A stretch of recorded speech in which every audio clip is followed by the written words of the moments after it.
Technology, Madras. Greetings to you on the award of your Padma Award, which you richly deserve. Your contribution to the country is great. And it's also a matter of pride that you're also a former IITian. Dr. V. Kamakoti, Director of IIT, whom I hold in one of the highest esteems, and whose contribution to, not only to the institution and to the discipline of engineering and technology, but to the nation at large, has been tremendous. My association with him now for nearly a decade has been stupendous. And I'll tell you that in very, very difficult times, he had held our hand and has continued to guide and give us a lot of comfort and a lot of support. Esteemed members of the Senate, members of the staff, graduating students and their families, distinguished guests, ladies and gentlemen. I really feel honored and delighted to be here at this hallowed institution of a great reputation, which has got the first of many kinds to its credit, whose contribution, whose pioneership, whose new initiatives has been of a great value to this nation. I must say that to be here on this very solemn occasion is a matter of great privilege for me. I also take this opportunity to congratulate all the young graduates, the most fortunate ones, the one in the history of this nation, which I'll tell you why, that why you are the most fortunate generation of in last 1,000 years of India's history. And once again, I'm also grateful to the director who invited me here. Gentlemen, firstly, you should all be very proud that you belong to an institution of which tomorrow you will be the alma mater, the Indian Institute of Technology, Madras, which has produced 48,000 graduates like you who have served the nation and has made a great name for themselves and for their country. What you have achieved is great. You have proven intelligence, dexterity, commitment, by which you have been able to achieve, which very few in this country aspire and are able to achieve it as a reality. You also have got a great future ahead. There is no doubt about it. The world is before you to succeed. The point is whether you will be able to intertwine your growth and progress with something beyond you. Will you be able to contribute to the society, to the country, to the civilization to which you owe a lot? When Director Kamakoti asked me to be here, obviously I was quite reluctant. I never make public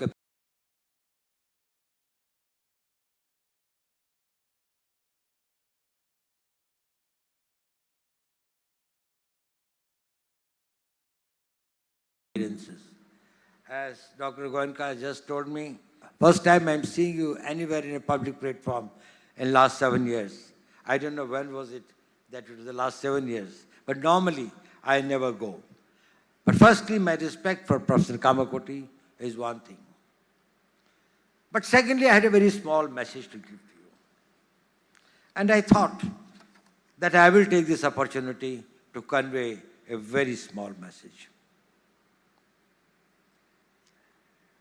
But before that, I will have to provide you a perspective.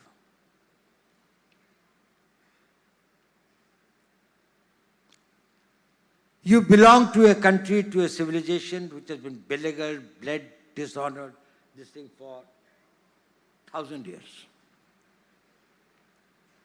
We have suffered a lot. Our ancestors have suffered. Our pitras, as we call them, I do not know how much of the humiliation, deprivations, hardships they have undergone to keep the civilization alive, to keep this notion of the nation alive. Nation is different from a state. India as a nation had existed for millenniums. It may be a new state.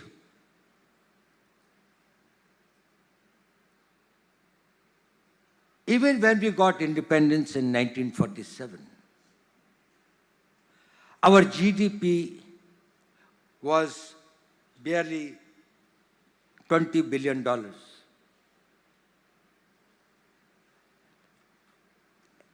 Less than 1.9% of what it is today. We had 80% population below the poverty line.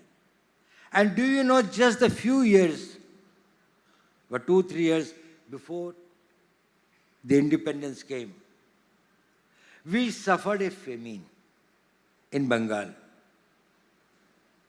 It's a pity that nobody talks about it in India today. Do you know, as per the British records, how many people died in that starvation death, due to starvation death? There were 60 lakh people died. And there was nothing that was talked about it in the slave nation. That showed that the country's spirit had been enslaved to that extent that it became a non-event. Today, if there are 5 such deaths, the whole country will rise. The youth will say, you will find governments will fall. Deaths due to starvation because you could not eat. And therefore, 60 lakh people died, as per the records. That is this thing that we came, and as Dr. Goenka said,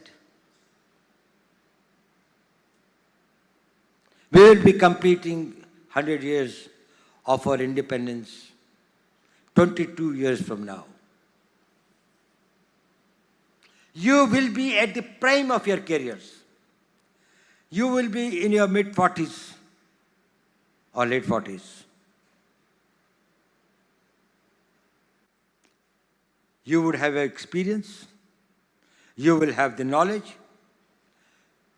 You would also have the personal stability, financial stability, family stability, social stability by that time. And still you will have many decades to contribute and work. What will be that India like? Let us visualize. Dr. Goenka said we'll have a GDP of 32 trillion, as against probably 4.1 today. About 8 times of the present one. Our per capita income will be about $22,000 per head, per person, from 2,500 now. We will have working population of 1.1 billion people, highest in the world, which will be better educated, which will be highly skilled, which will be globally interconnected, and will also have the largest technical pool. In contrast, China will have a squeezed 700 million, 23% less than what it is today. We will have the world's largest military force. At present, 1.9% of GDP of 4.1 trillion, we have got a budget of $77 billion. If it's a 32 trillion economy, and even if we spend only a substantially low percentage of 1.9% of our GDP, we will have a defense budget of 700 crores. We will be world's one of the biggest global market because we will have a burgeoning middle class. And as having a unique geopolitical situation, demography, soft power, international connectivity, and the civilizational strength and the spiritual strength that Dr. Padma Subramanianji just told us, and enlighten us about, you will be a tremendous power. Do you think so? Well, I think so. But there is the X factor. And that X factor is going to make a difference, and I have come to tell you only about that. Whether it is in defense, whether it is in manufacturing, whether it is in our socio-economic development, whether it is in any field, there is one factor that is going to make a difference, and that is you. Both as individually and collectively. Next 22 years, what you do and what you contribute, with what mindset and with what passion you live the life, that will determine what will happen to this nation. This is technology. If we have the technology, if we can surpass the technology, if we can meet the challenge of technology, if we have the technology warriors, we will be able to achieve not this, but much beyond it. But if we fail here, you miss it for many centuries to come. In the last 1,000 years, such a time has not come, and this is the generation who has got the time, and the challenge is yours. If you master it, countries' technological needs are going to be vast in every field, in every walk of life. We want it. But there are some critical areas. There are critical and emerging technologies that we'll have to probably look at with much greater, where we'll have to get much greater focus. It is important because our needs are multiple and diverse. But every nation has got some core needs. And first need is survival. You can have everything in the world. That will mean nothing if you don't survive. And we are in the business of saying that even if I perish, the country survives. If you become the technology warriors, you may perish, your technology must survive, the nation may survive. The debt that we owe to our ancestors, we are able to avenge our history. Indeed, we need an ecosystem of technology, high resources, infrastructure. But what we need most are the men like you. You must have heard many stories. There was a young scientist in Cambridge, young boy. In the Second World War, do you know who changed the history of the Second World War? You know him by the name of the man who started, father of computing. His name was Alan Turing. He found he could break the Enigma machine's code. And thereafter, all the U-boats and all the communications of the German army were intercepted, and the entire shape of the battle from 1943, from the late 42, actually it started turning. He died young at the age of 44. Very few of you know that he was a spy. He was an intelligence man working for the MI6. And he was inserted in this task of breaking the German code.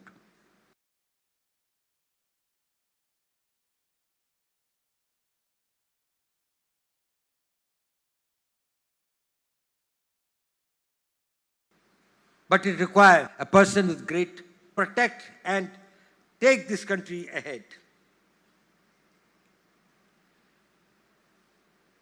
You know, something happened in 2020. It was slightly a bad experience for us. We had a certain, we had a little fight. Of course, ultimately we were able to get everything, But certain decisions were taken. And one of the decisions that was taken is we are going to completely indigenize our communication systems, and 5G will not be imported from anywhere. It is necessary for our data protection, it is necessary for our communications, it was necessary for many security needs. At the same time, the country could not afford to lose the technology battle and remain behind and get decades behind. Chinese has taken over 22 years and spent about $300 billion for developing the 5G. We neither had that much of a time. I'm sorry, Chinese took about 12 years, not 22 years, 12 years. We neither had that sort of a time, nor even that sort of a money. Whom did we turn to? And that is why I said I owe a lot to Professor Kamakoti. We came and we talked with him. We wanted trusted sources. We wanted the system along with the private sector to work out.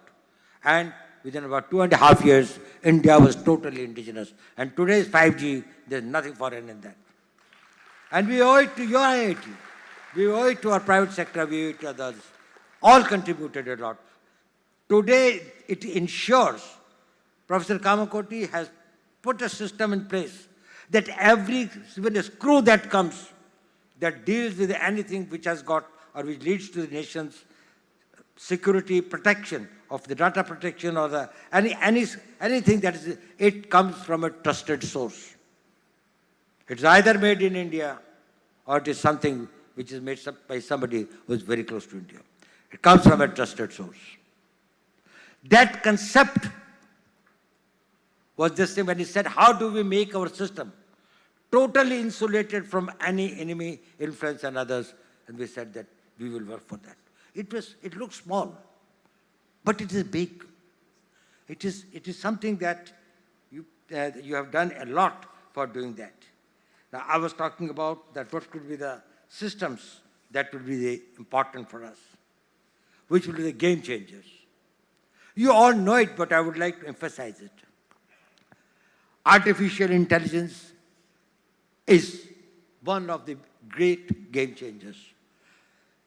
It took roughly 4.5 million years for a man to invent fire, which was one transformative technology. Fire changed the whole concept of the world, the way the man lived. Another 2 lakh years, this thing, the wheel.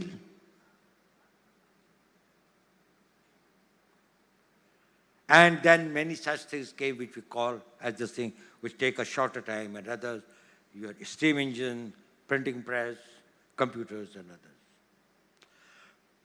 The rate at which it was changing, the world was changing. Artificial intelligence is going to change the world every year at that rate. It will become unrecognizable from everything that we do today. Is probably changed. And its applications will be diverse. It's not only required for your research and development, for machine learning, for large language models, for defense, robotics, medical, finance, anywhere. If India is able to lead and develop, make it a focus point, that this is one area that we have to develop. Another is about quantum, the quantum computing and its all applications. Utilizing the principles of superpositioning and entanglement, it can make tremendous difference in what we can achieve. It is going to make the classical computing much less relevant. This thing of the photons and others that we are talking about, actually the theory of particles are going to undergo a whole change. The way that from distances and others probably will make this thing, the conventional thinking of this thing, that how particles will behave and this thing probably will be much more unpredictable.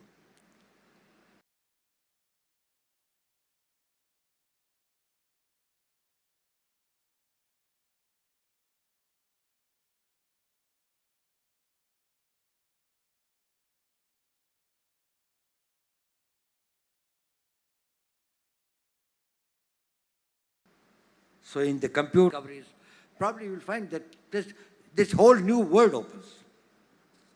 Semiconductors. Now that is the building blocks of the modern technologies.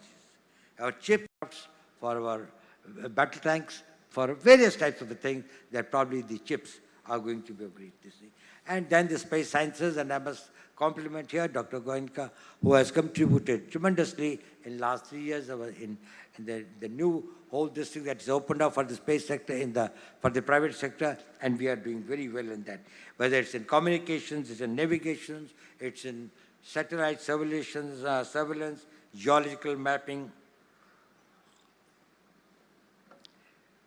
rare earths, and advanced materials, energy, etc. Other this thing. Now,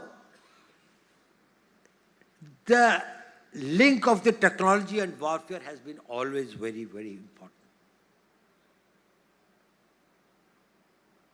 The caveman from his stove, from a sling with a stone, to the today's contactless warfare and the unmanned systems has been a long journey. Do you know one of the biggest empires which ruled for 2,500 years? One of the most important reasons why it was defeated and was finished by the northeastern tribals of Europe, known as the Germanians, and later the Byzantines by the Turks. Because the Romans were good horse riders, but never used stirrups. Now stirrups are the iron this thing on which you stand. Whereas from the Genghis Khan time, from the Mongolian this thing, these tribals had known that on their horses and their ponies, they could stand in the stirrups. So you can play with the sword. Standing there, you can throw a spear with that. Whereas on the horse, where you are sitting on a blanket on top of it, you can only tumble down, if anybody wanted. Roman Empire got finished. It's the technology. Mughals brought here the Hemu's army and others, which was much more powerful than of the Babur and others. It was the bazookas, the gunpowder. The Mughals brought the gunpowder. And the Indian elephants started reversing their direction and stepping over their own troops. It is the technology.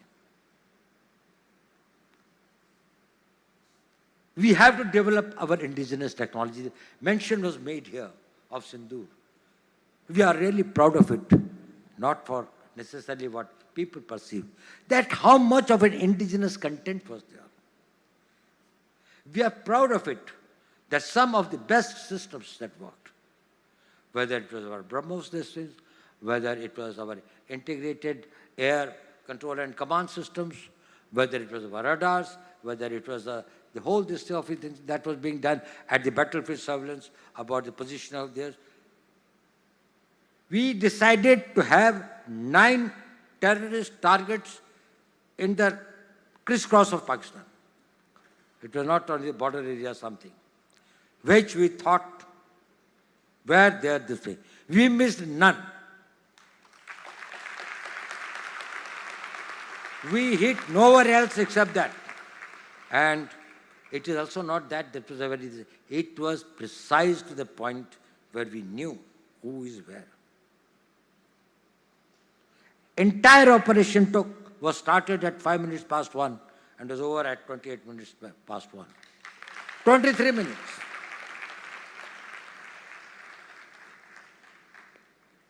Thereafter, a lot of things are said that this thing, foreign press and all these things, they said Pakistan did that and this. You tell me one photograph, one imagery.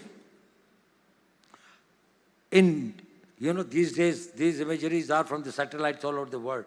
They are this thing, which shows any Indian damage being done, even a glass pane having been torn. Forces will be knowing what's happening in this thing, but I am just telling, they brought out photographs, they wrote this thing, the New York Times put this thing.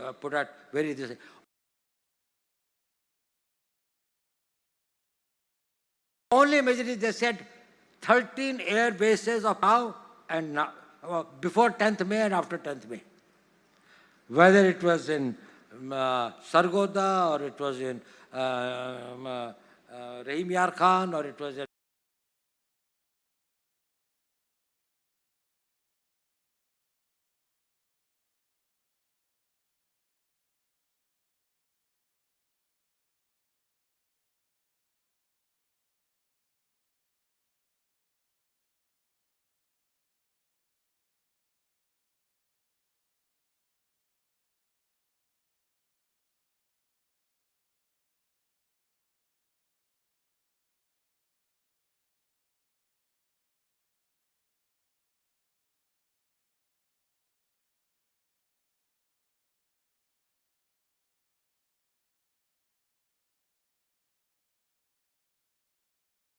Chaklala, or it was Rawalpindi, air bases, including the Bellary, where they have got the AVAX, the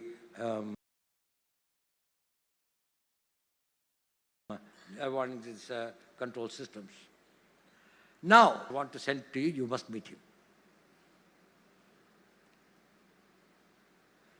I said, okay, send him sometime. Send him sometime. So he came, he told me. I said, how do you know General McMaster? He said, I provide some services to the American Defense Forces. I said, what's your background? And then he told me something about his decision. When I learned that he was a person who was the founder and CEO of Rhombus, he was providing on the basis, he started it, on the basis of the open information about the position of the satellites and what they were taking the imageries and some of these things, the entire forecasting model for next 24 hours for Pakistan, for American Army. Then the American Army started supplementing it with their own data. And he became extremely this thing, and this Rhombus Corporation became one of the very, very powerful organizations with very high technology, using AI, using particle these things, and multiple of other technologies and others. Then I asked him, I said, okay, that's very good. I'm impressed with what you said. We checked it up with these things also. We found tremendous distribution.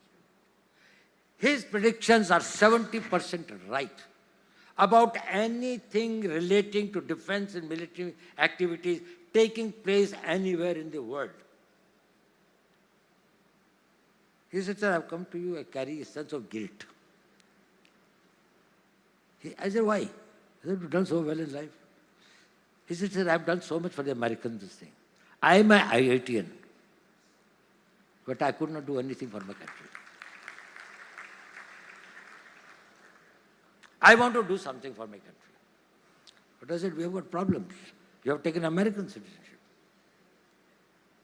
And therefore, we can't integrate you with the system. He said, don't bother. You don't give any data. I will work on the basis of the open data. And I will teach your people how to manage it. After I go, you integrate the data with your own people to find out this thing. We have started working with him. And he said, I don't want to do it for money. It's not for money. This is the spirit that I want each one of you to go. Will you have that passion for your nation? Think that you realize it a little too late, or you will realize in 2025 that you have to take the country in 2047 where its destiny is, where it is destined to. Make it a proud country, a major military terms and economic terms, in science and technology, and everything and every area of the human activity.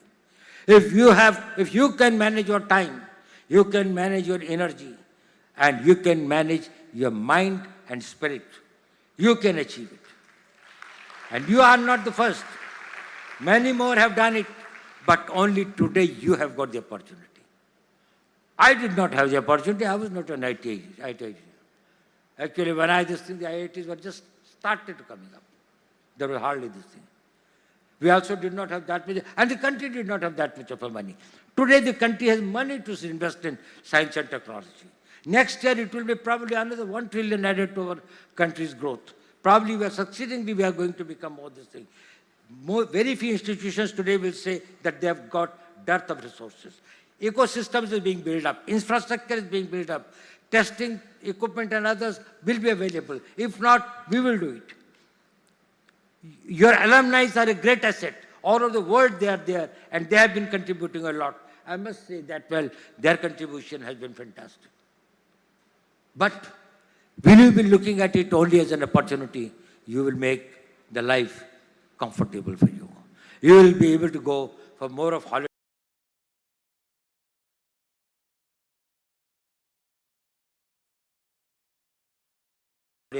to Mediterranean and other climatic conditions, this country, and thereafter.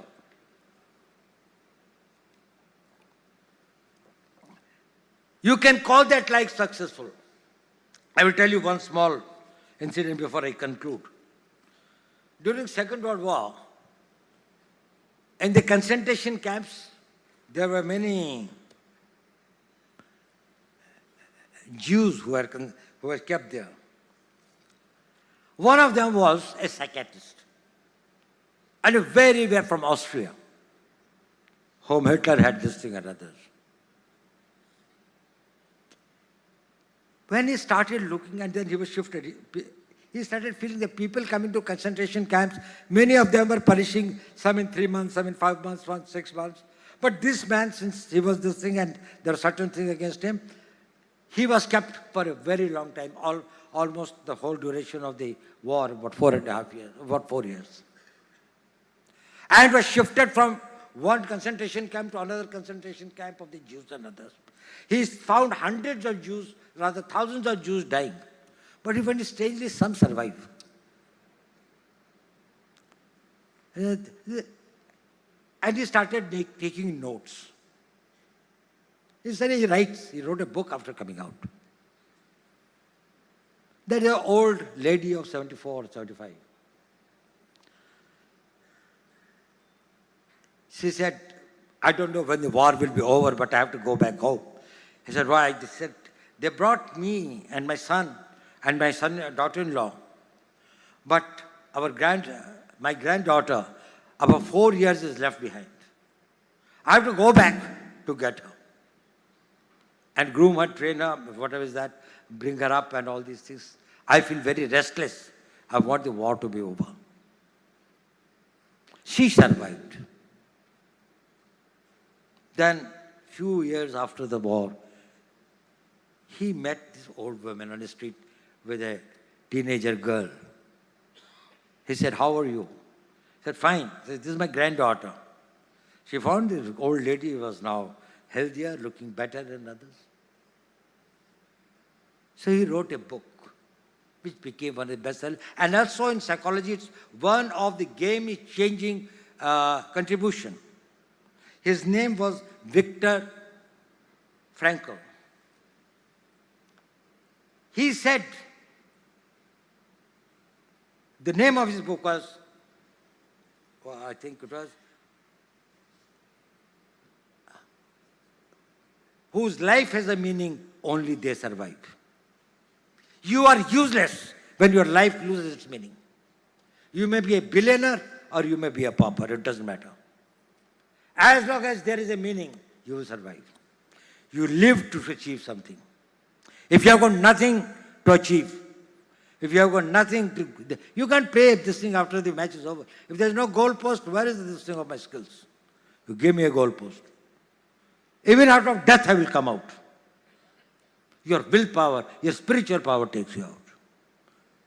This institution gives you the meaning. Your energy gives you the meaning. Your circumstances of this thing give you a meaning. This nation gives you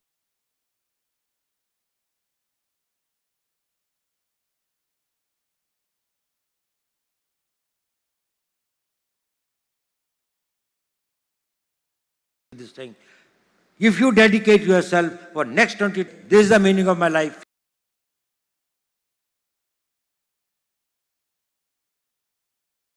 I'm over 80. I have lived my life. But I know this country has got a very great future. But there is a factor, and that is you. Do your best and give your best. I wish you my best wishes.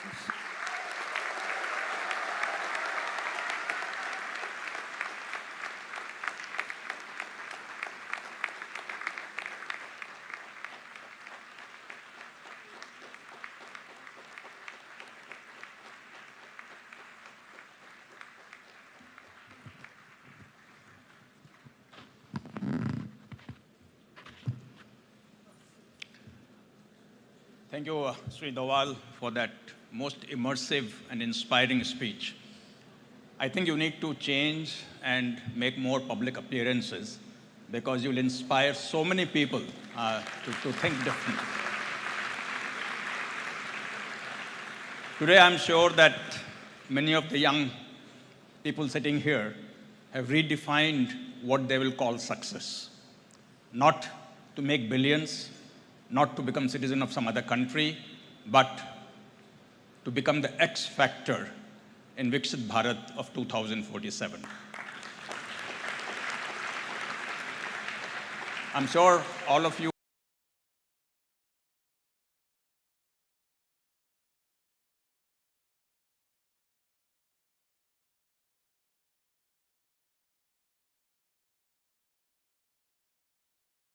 have closed your eyes for a few minutes what India will look like in 2047, the picture that Sri Doval has painted today for you. You will play a big role. Technology will play a big role because, as you said, that the most proud thing for us in Operation Sindoor was that we used so much indigenous technology to get the results that we got. And that's where IITs come in the picture. That's where IIT students come in the picture. That's why IIT alumni come in the picture. Thank you, Mr. Doval, for giving us that inspiring thought process for the next 22 years. Some of us may not be there at that time, but I'm sure India will be a country that the whole world will look to. Now we proceed further in our convocation ceremony. Does it please the members of the Senate to approve the award of the degrees and diplomas of the Institute to the candidates who have become eligible to receive them at this convocation? Director Professor Kamakoti, please award the degrees and diplomas of the Institute to all the eligible candidates.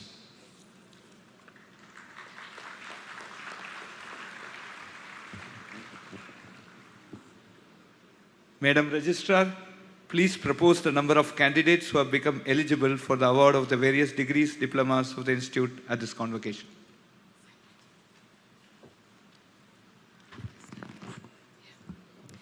Sir, I propose that 3,227 candidates be awarded the degrees, diplomas of the Institute at this convocation.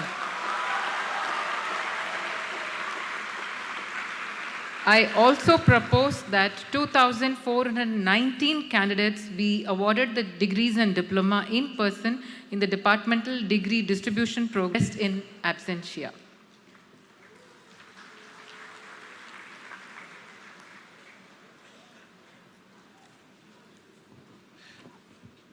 By the authority vested in me as the chairperson of the Senate, contributed to the graduates in the degree distributed functions by respective heads of the departments later today. Mr. Dean Academic Courses, please read out the names of prize winners present at this august assembly.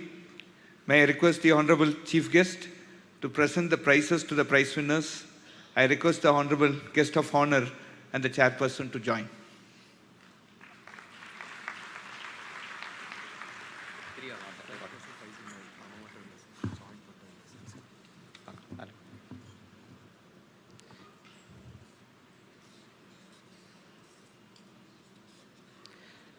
Vanakkam.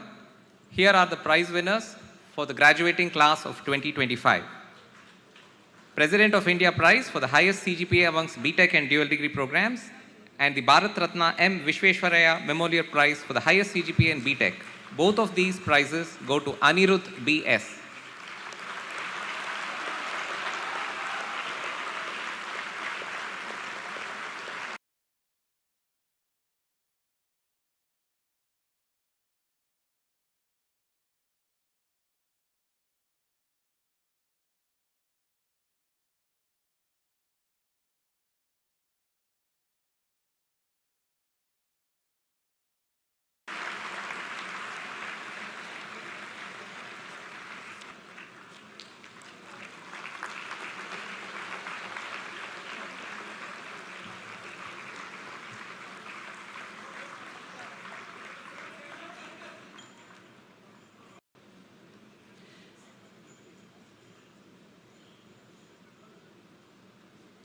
Institute Merit Prize for the student with the highest CGPA in dual degree BTech and MTech program goes to Anish Anand Pofale.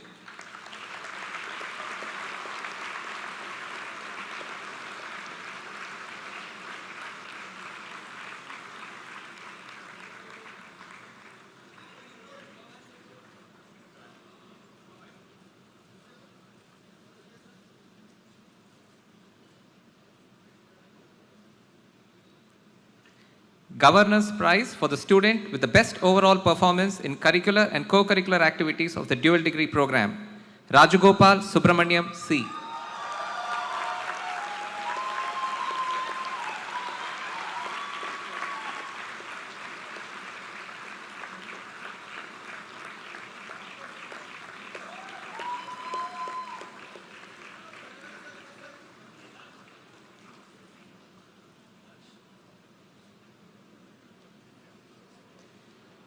Best PhD thesis in the Department of Aerospace Engineering.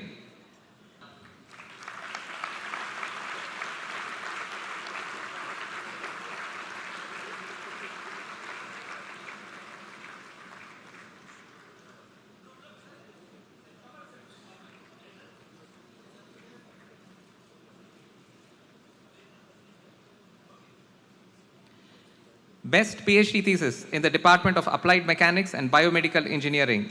We have joint winners, Anu V.S. Nath.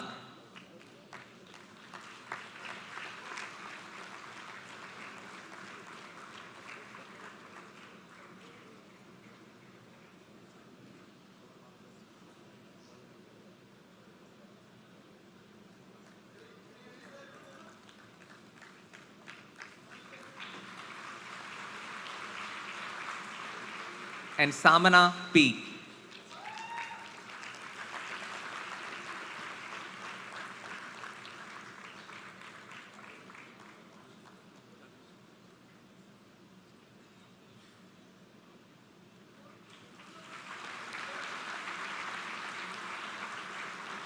Best PhD thesis in the Department of Civil Engineering, Sahil Vani.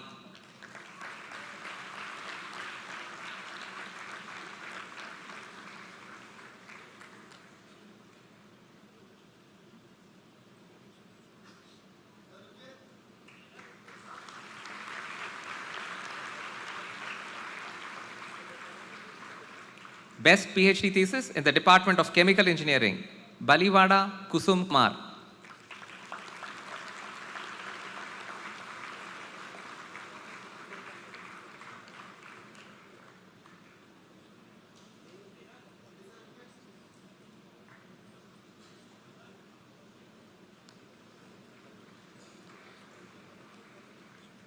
Best PhD thesis in the Department of Computer Science and Engineering, Kirti K.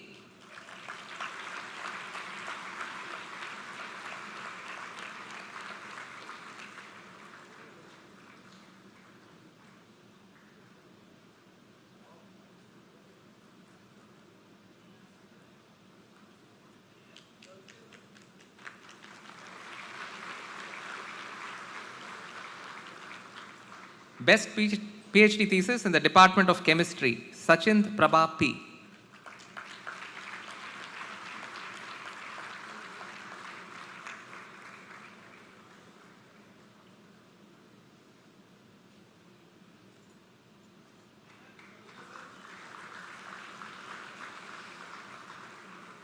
Best PhD thesis in the Department of Electrical Engineering, Nagesha C.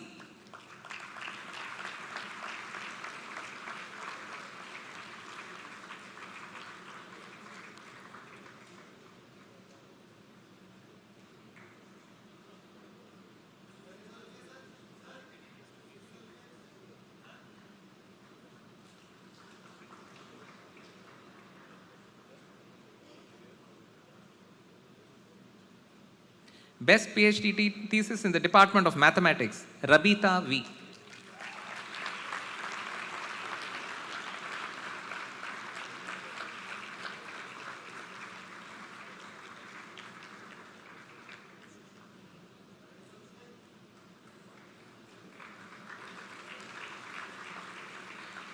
Best PhD thesis in the Department of Mechanical Engineering, Smriti Parimita.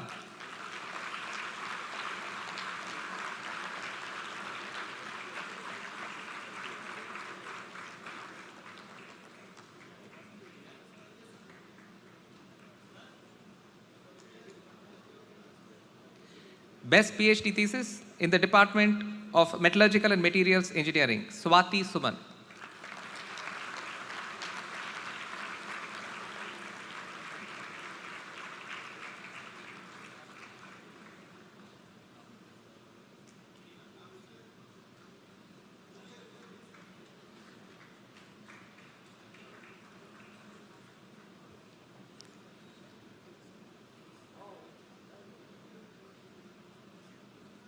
Best PhD thesis in the Department of Management Studies, Apurva Goyal.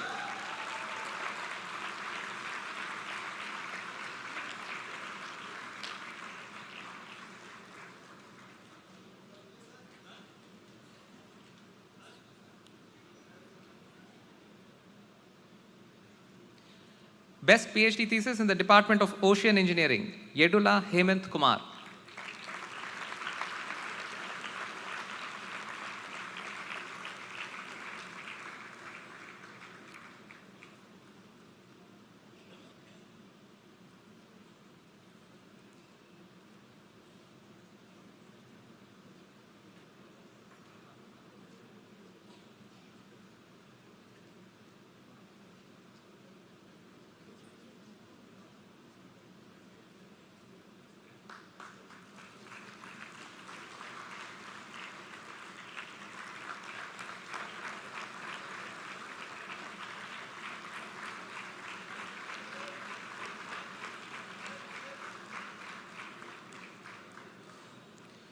Professor A.L. Lashkar Prize.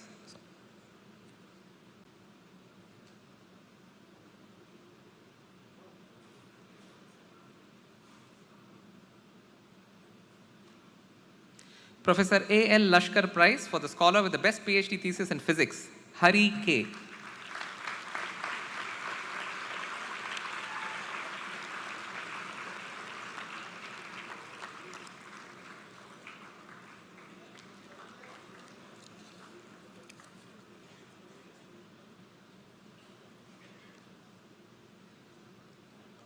Thank you, sirs and madam.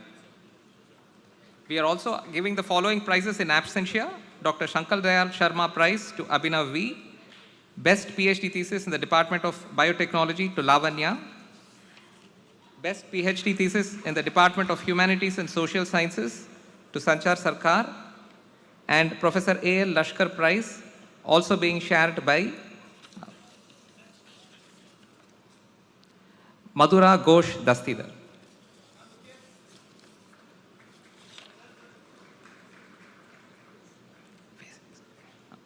I now request the Honorable Guest of Honor, Dr. Padma Subramaniam Ji, to present the seat allotment letter to the students admitted to the B.Tech program of IIT Madras through the Fine Arts and Culture Excellence FACE admission program. I call on stage Putturi Ratnakar, who is a Carnatic vocal musician and a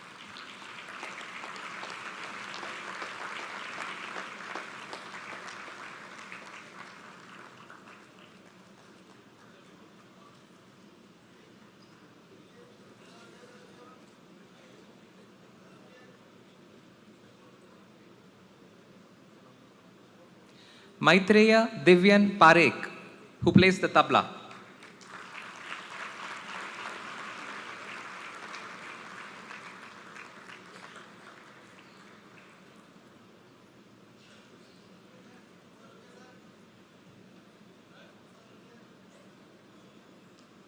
Nandan Kanashyam, who is a painter.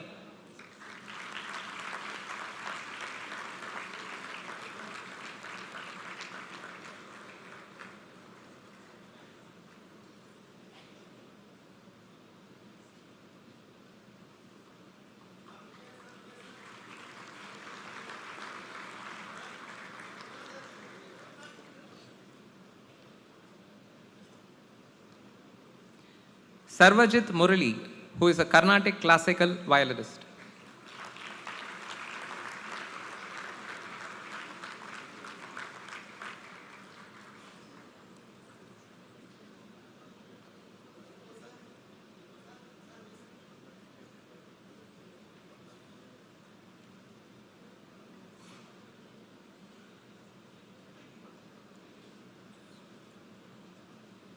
Thank you, sirs and madam.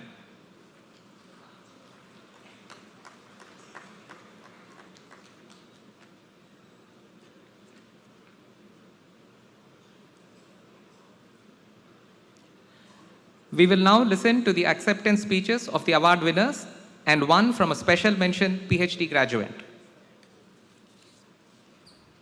Good morning to everyone present here, the chief guest, guest of honor, the chairman, board of governors, the director, members of the Senate, faculty members, proud parents, and my fellow graduating class of 2025. I am deeply honored to have received the President of India Prize and the Bharat Ratna M. Vishweshwaraya Memorial Prize. These awards are a reflection of the invaluable support and guidance I have received throughout my journey at IIT Madras. IIT Madras has been monumental in providing me with the opportunity and the platform and the environment for me to grow both professionally and personally by doing whatever I love. To begin with, I would like to thank my family members for their constant encouragement and love throughout my academic journey. The learning atmosphere here at IIT Madras is truly exceptional.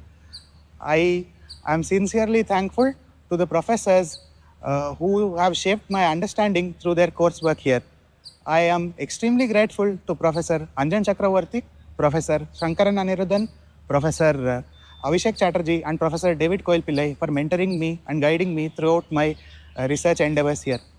I am also thankful to my team at IITM SAT for helping me grow in a collaborative atmosphere. My journey remains incomplete if I don't thank my peer group, specifically my wingmates, Godavari 301 to 310 and 364, for their companionship, which has made my journey both joyful and memorable. In conclusion, I would like to finally congratulate all my fellow graduates and their families on this momentous occasion and wish them success for their professional careers. Have a great day. Thank you. I am deeply honored to receive the Institute Merit Prize for securing the highest CGPA across all dual degree programs. It was a wonderful surprise for me when Dean Academic Courses, Professor Pratap, personally called to congratulate me for this a few days ago. However, this would not have been possible without the constant support of my friends, professors, and family. When I first joined IIT Madras, I had never thought that one day I would be standing here accepting this prize. The first 3 semesters of my college life were completely online, and I remember being very shy, interacting with very few of my batchmates. But when I came to campus, things changed quickly. To all my friends from my hostels, right from Jamuna to Kaveri to Alaknanda, the table tennis team, and my CFTC lab mates,